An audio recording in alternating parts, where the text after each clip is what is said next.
us today and sharing your insight. Now we move on to our next news.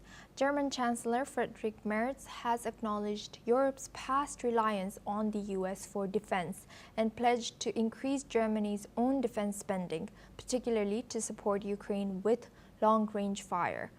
In a visit to the UK, Merz signed a historic defense pact with Prime Minister Sir Keir Starmer, reinforcing bilateral ties and boosting joint military projects like missile development. Reflecting on trade tensions, Merz criticized the U.S. threat of 30% tariffs on EU exports, deeming it damaging to Germany's export industry.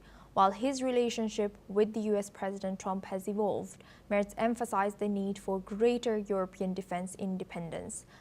As the U.S. shifts its focus to Asia, the UK-Germany treaty also aims to foster stronger youth exchanges and direct rail links, marking a new chapter in their bilateral relations.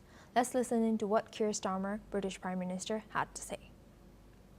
It's a privilege to have you here today, particularly to sign this Kensington Treaty, which is a very special treaty because it's the first of its kind ever, if you can believe it, between our two countries. Yeah. And I see it very much as evidence of the closeness of our relationship as it stands today, the strength of our values, the strength of our joint approach, but also very much as a statement of intent, a statement of our ambition to work ever more closely together, closest. Now we are joined by Dr. Satoru Nagao for this discussion. He's a fellow at Hudson Institute, joining us live from Tokyo, Japan.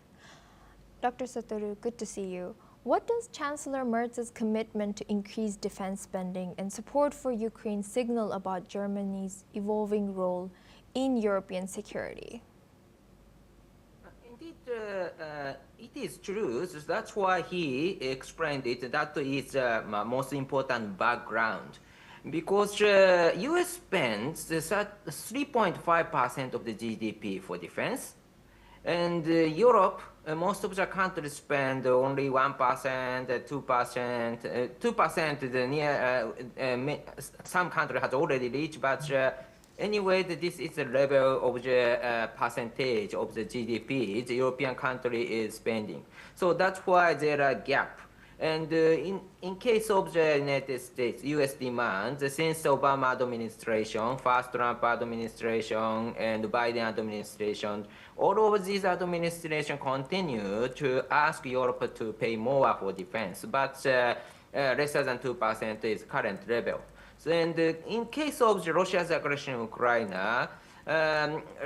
last 1 year, European provide 1 million ammunition. That was better than the past. But during the same period, North Korea provide Russia 5 million ammunition, and Russia produced many. And so only in the June this year, Russia used 5,000 drones to attack Ukraine. So under such kind of situation, European countries need to show more effort to increase their production of defense equipment.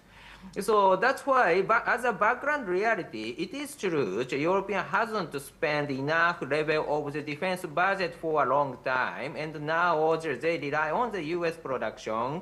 So viewed from the United States, Europeans should show more effort because this is a war for Europe. But at the same time, the timing is also the matter.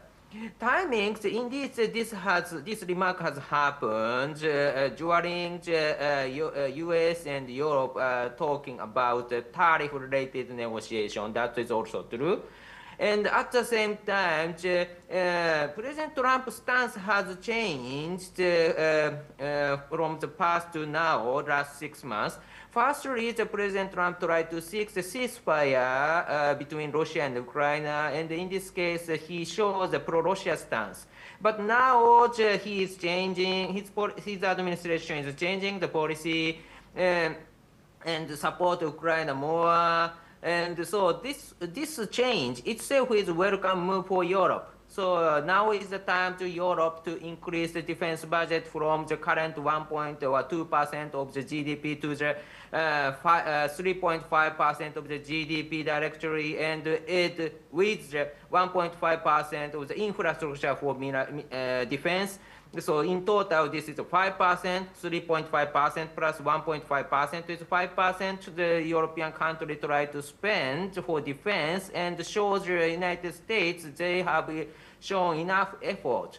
So that is a good timing to say, yeah, U.S. opinion is right, and the European shows more effort, and that's why we should be the cordial relation in case of the tariff negotiation, or in case of the supporting Ukraine. That is my timing. He tried to say something for the United States just now. Thank you. Thank you very much, Dr. Satoru, for sharing that insight. Now we move on to our next news.